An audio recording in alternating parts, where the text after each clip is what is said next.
बिस्मिल्लाहिर्रहमानिर्रहीम अस्सलाम वालेकुम। Welcome back to my channel Madiha food vision में। आज मैं दोस्तों के लिए लेकर आई हूँ बहुत ही मज़ेदार से चिकन शामी कबाब बनाने की रेसिपी। आप लोगों के साथ पहले भी मैंने बहुत सी अपनी जो है ना शामी कबाब बनाने की रेसिपी शेयर की हैं, बट मैंने आप लोगों को ये नहीं बताया कि मैं इसको किस तरह से लॉन्ग टाइम के लिए सेव कर सकती हूँ। तो ये क्योंकि स्पेशली रमज़ान चल रहा है, तो रमज़ान में मैं ये लेके आई हूँ रेसिपी, और रमज़ान के लिए किस तरह से आप लोग इसको बना सकते हैं घर में, और इसको रमज़ान में सेव कर सकते हैं और अफ्तारी में निकाल के इसको फ्राई कर सकती हैं। तो चिकन शामी कबाब बनाने के लिए मुझे जिन चीज़ों की ज़रूरत होगी, मेरे पास ये 200 ग्राम दाल थी चने की। इसको मैंने अच्छी तरह से साफ़ करने के बाद, इसको वॉश करने के बाद 4 घंटे के लिए भिगो के रख दिया था, और अब ये 4 घंटे हो चुके हैं इसको। इसके बाद ये है लहसुन अदरक का पेस्ट हम लोग इसके अंदर ऐड करेंगे, साथ में एक बड़ी इलायची है और कुछ दालचीनी के टुकड़े हैं इसके अंदर ऐड करेंगे। एक हम लोगों ने मीडियम साइज़ का प्याज इसके अंदर डालेंगे, और जो है ना हरी मिर्चें और लाल मिर्च जो कि खुश्क हुई पड़ी थी, इन दोनों को मैंने मिक्स करके अच्छी तरह से कूट के रख लिया है, क्योंकि बाद में भी हम लोगों ने इसको डाला था मिक्स करके, तो इसी तरह मैंने मिक्स ही इसको मैश करके रख लिया।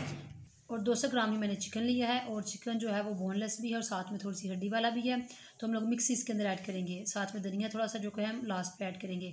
तो आए हम लोग रेसिपी बनाना स्टार्ट करते हैं अपनी। ये तो सबसे पहले मैंने कढ़ाई में तकरीबन 1/4 कप जो है वो ऑयल ले लिया है, जो कि काफ़ी तक गर्म हो चुका है। अब मैं इसके अंदर लहसुन अदरक का पेस्ट ऐड करूँगी सबसे पहले, और साथ ही हम लोग इसके अंदर चिकन ऐड कर देंगे। चिकन को इसके अंदर डालने के बाद अच्छी तरह से फ्राई कर लेना है। अब साथ ही हम लोगों ने इसके अंदर बड़ी इलायची और दालचीनी ऐड कर देंगे, और इसको मुझे 2 मिनट के लिए फ्राई कर लेंगे अच्छी तरह से। साथ ही हम लोगों ने प्याज ऐड कर देने हैं, क्योंकि जो है ना चिकन का कलर भी चेंज हो चुका है अच्छी तरह से। अब इसको हम लोगों ने ज़्यादा फ्राई नहीं करना, प्याजों को हल्का सा हम लोगों ने इस तरह से इसको मिक्स कर लेना बस। और अब साथ में अब इसके अंदर दाल ऐड कर दूँगी जी। तो आप लोग देख सकते हैं। अब साथ ही हम लोग इसके अंदर पानी ऐड कर देंगे, और पानी में इसके अंदर डालेंगे 3 पाव के करीब, क्योंकि दाल तो हम लोगों ने पहले रखी हुई थी लेकिन वो अगर भिगो के, लेकिन इसको अच्छी तरह से हम लोगों ने गलाना भी तो है ना, तो 3 पाव के करीब हम लोगों ने इसके अंदर पानी डाला है। और साथ ही अब मैं इसके अंदर जो है ना अपने ड्राई मसाले सारे ऐड करूँगी। 1 खाने का चमचा हम लोग इसके अंदर लाल मिर्च का पाउडर ऐड कर देंगे, और साथ में हम लोग इसके अंदर नमक ऐड कर देंगे 1 टीस्पून। इसको मिक्स करने के बाद तकरीबन हम लोग 20 से 25 मिनट के लिए इसको पकने के लिए छोड़ देंगे, ताकि चिकन और जो दाल है वो अच्छी तरह से गल जाए। अगर आप लोग प्रेशर कुकर में रख रहे हैं तो ये 10 मिनट में आपका ये अच्छी तरह से डन हो जाएगा। तो मैं 20 मिनट के बाद आप लोगों को दिखाती हूँ इंशाल्लाह जी। तो आप लोग देख सकते हैं इसको 20 मिनट हो चुके हैं, और दाल भी अच्छी तरह से गल गई है, और हमारे चिकन भी, लेकिन इसमें हल्का सा थोड़ा सा पानी है। इसी तरह से मज़ीद हम लोगों ने इसको 2 मिनट के लिए मैं और पका लेती हूँ, ताकि इसके अंदर जो पानी है वो भी ख़त्म हो जाए। हाँ जी, पानी इसका खुश्क हो चुका है। अब मैं इसको ठंडा करती हूँ, और साथ ही कूंडी डंडे में जो कि हर घर में होती है उससे मैं इसको अच्छी तरह से कूट लेती हूँ। उसके बाद मैं आप लोगों को दिखाती हूँ जी। तो आप लोग देख सकते हैं हमने इसको कूंडी डंडे में डाल के अच्छी तरह से ऊपर से कूट लिया है। ये बहुत ही ज़बरदस्त हमारा जो ना मसाला बन के तैयार हो चुका है। तो अब बाकी के जो इसके अंदर मसाले हम लोगों ने ऐड करने हैं, जो रह गए थे, ये हरी मिर्चें हैं, ये मैं इसके अंदर ऐड करूँगी। साथ में हरा धनिया इसके अंदर ऐड करेंगे। अब इसके अंदर हम लोग ऐड करेंगे काली मिर्च, जो कि ½ टीस्पून है। 1 टेबलस्पून हम लोग इसके अंदर सूखा धनिया ऐड करेंगे। 1 टीस्पून हम इसके अंदर गरम मसाला ऐड करेंगे।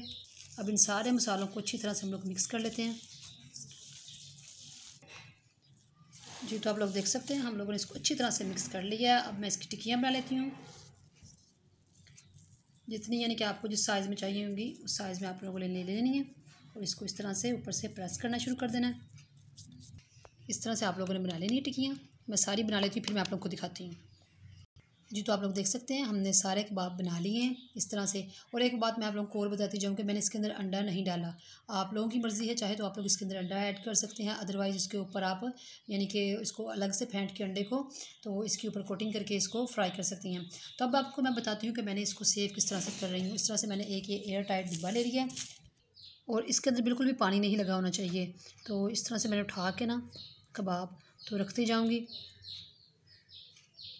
अब इसके ऊपर आप लोगों ने नहीं रखने, आप लोगों ने कोशिश करनी है कि इस तरह से आप लोगों ने बटर पेपर ले लेना है, या आप लोगों को कोई भी कागज़ मिल जाए घर में।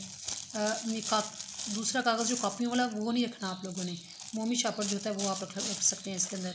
तो इस तरह से मैं रख दूँगी इसको, और फिर से हम लोग उठाते जाएंगे और इस तरह से रखते जाएंगे। इसको ऊपर से आप इसका ढकना बंद कर देंगे। फिर से यानी कि इसी तरह से मैं इसकी ऊपर से लेयर लगाती जाऊँगी कागज़ की और इसको बंद करके हम लोग रख देंगे। इसको आप सेव कर सकते हैं 1 माह के लिए, 15 दिन के लिए, 20 दिन के लिए, आप लोगों पे डिपेंड करता है। तो इस तरह से ये हो चुका है। मैंने आपको बता दी है मेथड कि आप लोगों को इसको किस तरह से सेव करना है।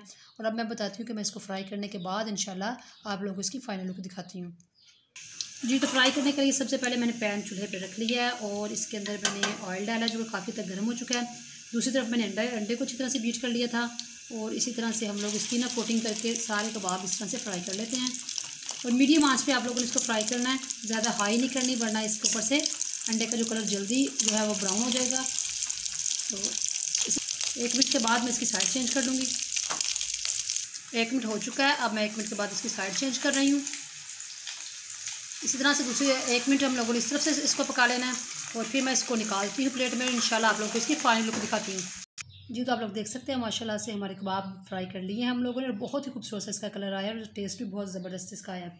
तो इसी तरह से आप लोगों ने रमज़ान में इस रेसिपी को ट्राई करना है और मुझे कमेंट सेक्शन में बताना कि आप लोगों को हमारे कबाब की रेसिपी कैसी लगी। वीडियो अच्छी लगी हो तो इसको लाइक करें, शेयर करें। जो लोग नए हैं मेरे चैनल पर, काइंडली चैनल को सब्सक्राइब करना मत भूलिएगा। अपनी ढेर सारी दुआओं में मुझे याद रखिएगा। नेक्स्ट वीडियो तक के लिए इजाज़त दीजिए। अल्लाह हाफिज़।